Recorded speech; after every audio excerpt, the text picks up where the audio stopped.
Bismillah ar-Rahman ar-Rahim, alhamdulillah wa salatu wa salamu ala rasulillah. Chers téléspectateurs, assalamu alaikum wa rahmatullahi wa barakatuh.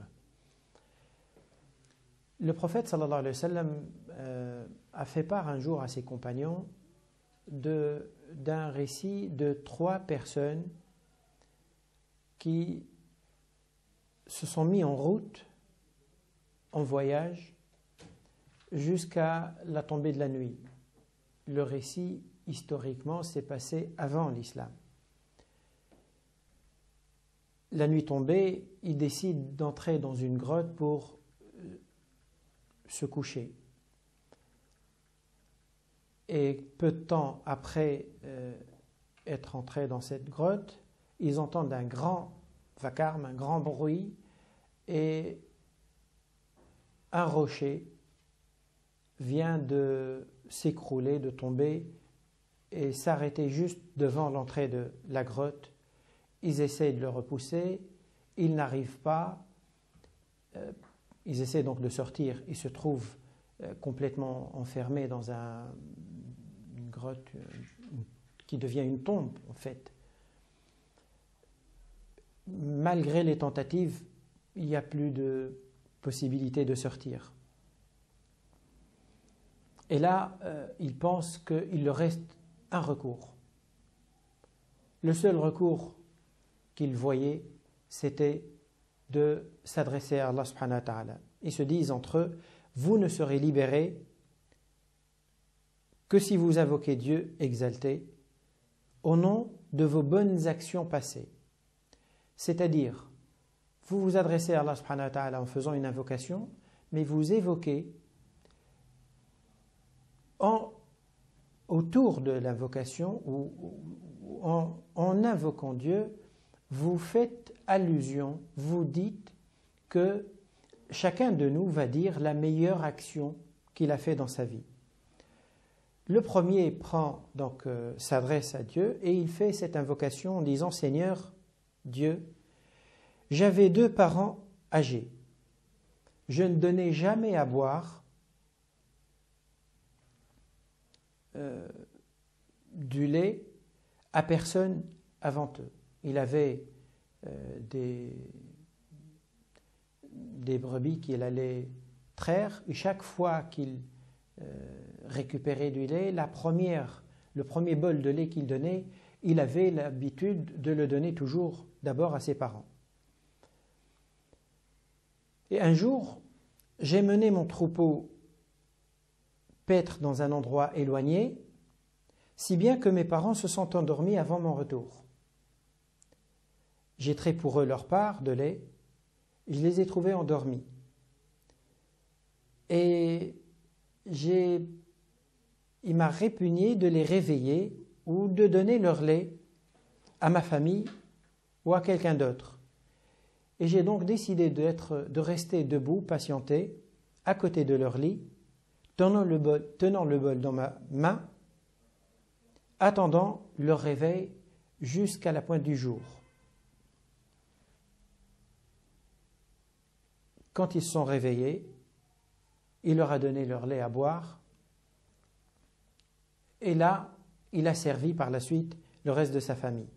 Seigneur Dieu, Seigneur Allah, si j'ai fait cela dans l'espoir de ta récompense, et rien que pour toi, libère-nous de cette pierre qui nous emprisonne.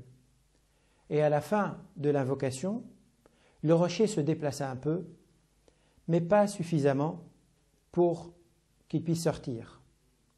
Le deuxième prend la parole et fait aussi une invocation. Seigneur Dieu, j'avais une cousine que j'aimais par-dessus tout le monde. Dans une autre version de ce récit, de ce hadith, que j'aimais aussi fort que l'homme peut aimer les femmes, peut aimer une femme. Je lui faisais des propositions malhonnêtes, mais elle s'y est toujours refusée. Jusqu'à ce que, une année de grande famine, sécheresse, la poussa à venir me demander de l'aide. Je lui donnai alors 120 dinars, à condition qu'elle se donna à moi. c'est ce qu'elle accepta. Une fois que j'étais sur le point de concrétiser mon désir, elle me dit « Crains Dieu et ne romps le cachet que dans la légitimité, dans le mariage. » Je la laissai alors, bien qu'elle fût pour moi l'être le plus cher, et je lui ai quand même abandonné l'or que je lui avais donné. Seigneur, si j'ai fait cela dans l'espoir de ta récompense uniquement et uniquement pour te faire plaisir, sors-nous de notre prison. Le rocher se déplaça encore un petit peu, mais pas assez pour les faire sortir. Et le troisième ensuite lève les mains et s'adresse à Allah subhanahu wa ta'ala en disant « Seigneur, j'ai pris à mon service des salariés que j'ai payés, sauf un d'entre eux qui a travaillé pour moi et puis qui est parti un jour avant que je le paye et depuis je ne l'ai plus revu. » L'un des ouvriers est parti sans que je lui paye ce que je lui dois, son salaire, et je ne l'ai plus revu. Et donc j'ai fait fructifier son argent, je l'ai fait travailler avec mon argent. Et puis plusieurs années plus tard, il réapparaît et il me demande son salaire. Je lui dis « Tout ce que tu vois là, comme chameau, bovin, ovin, t'appartient. C'est le produit de ton salaire. » Il dit « Serviteur de Dieu, tu ne te moques pas de moi. » Je lui dis « Je ne me moque pas de toi. » Donc il prend tous ses biens et il les conduit chez lui sans rien en laisser. « Seigneur, si j'ai fait cela rien que pour toi, parfois en toi, pour te plaire à toi, et cherchant ta récompense à toi, aucune autre récompense terrestre, matérielle. Fais-nous sortir de cette prison dans laquelle nous nous trouvons. » Et dès qu'il a fini son invocation, le rocher a bougé encore un petit peu, et là ils ont pu sortir les trois. De ce hadith-là, on peut tirer un ensemble d'enseignements importants. Le prophète sallallahu alayhi wa sallam nous apprend d'abord que, quelle que soit la difficulté dans laquelle on peut se trouver, même si elle nous paraît insurmontable, une situation inextricable, humainement elle peut l'être, elle peut paraître réellement sans solution sur le plan purement humain, mais en pensant que Allah subhanahu wa ta'ala est l'acteur principal, l'agent principal, et qu'il y a toujours un secours vers lequel, un recours vers lequel on s'oriente, Allah subhanahu wa ta'ala peut toujours apporter son aide. Et ce hadith-là, c'est ce qu'il nous montre. Il nous montre que les trois personnes se sont trouvées dans une grotte qui s'est transformée en peu de temps comme une tombe, et malgré ça, Allah subhanahu wa ta'ala leur a permis, c'est sûr que c'est un prodige, c'est entre guillemets un miracle, c'est pas un miracle, c'est une karama, un prodige, mais que Allah subhanahu wa ta'ala, il est là pour aider son serviteur au pire moment dans lesquels il peut se trouver, à condition, bien sûr, que cette personne s'adresse à lui sincèrement, du fond du cœur. Et c'est sûr que dans les situations de difficulté, c'est les moments dans lesquels on parle du fond du cœur. C'est les moments où les invocations prennent une dimension qui dépasse les invocations habituelles qui peuvent être dites à moitié conscientes. Celles qui émanent du cœur, d'une difficulté, d'une souffrance, c'est celle qui est plus apte à être entendue par Allah subhanahu wa ta'ala, parce que Allah subhanahu wa ta'ala veut qu'on lui parle du cœur. Pas forcément dans la difficulté, même en dehors d'une difficulté, Allah subhanahu wa ta'ala il veut que quand on lui parle, On lui parle réellement en pensant à lui et non pas en pensant à autre chose. Un autre enseignement important aussi à tirer, c'est que parmi les moyens qui rendent notre invocation audible et qui fait qu'elle peut être exaucée plus facilement, c'est que à côté de l'invocation ou de la demande qu'on fait, on ait une relation avec Allah subhanahu wa ta'ala dans la durée. On ait le souci du bien et on soit dans une démarche, dans un cheminement de l'effort et de vouloir faire le bien. Et les trois, d'ailleurs, exemples qui sont cités dans ce hadith, c'est un exemple de la bonté presque sans fin vis-à-vis des parents. C'est quelqu'un qui, tellement il mettait ses parents avant tout, il les faisait passer avant tout parce qu'il était conscient qu'il avait passé lui à un moment donné de sa vie avant tout, y compris avant leur propre personne, avant leur propre intérêt à eux. Ils se sont sacrifiés pour certains, pour eux, pour lui, pour ses parents. Donc étant conscient de ça, eh bien il s'est senti redevable et il est resté dans cet effort continu de aller jusqu'au bout pour leur faire plaisir. Même si pour nous ça peut paraître un détail, rester debout à côté de deux parents qui dorment pour leur donner à boire eux cette quantité de lait avant tout le monde.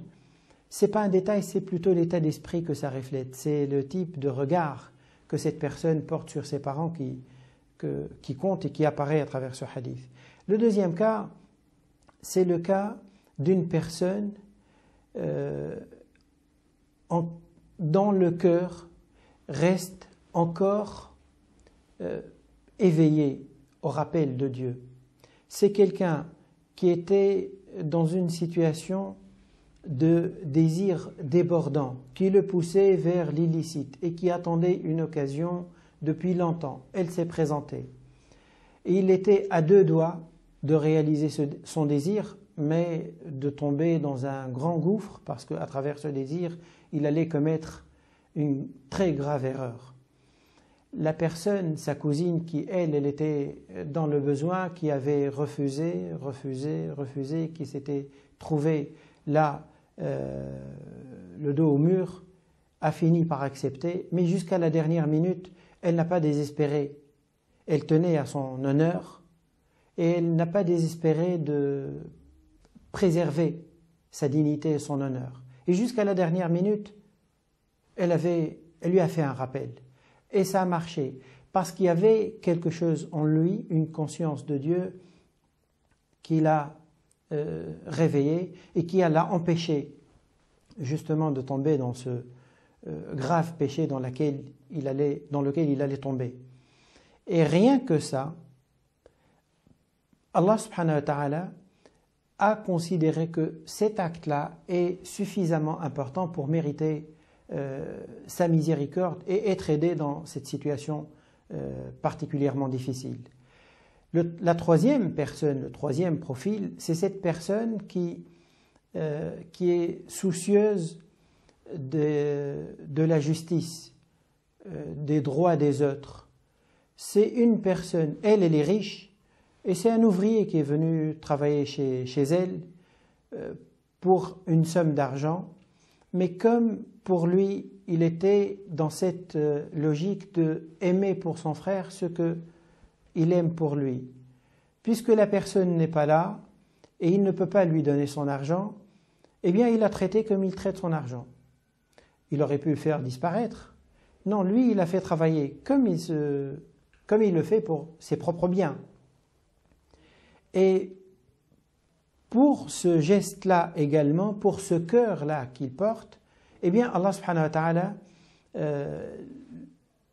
lui a accordé sa miséricorde dans cette situation-là. Cette attitude de cet homme-là rappelle une parole du prophète sallallahu alayhi wa sallam dans laquelle il disait « Il y a quelqu'un qui a fait une aumône en donnant une pièce qui a valu plus de récompense pour cette personne-là qu'une autre personne qui avait donné 1000 pièces.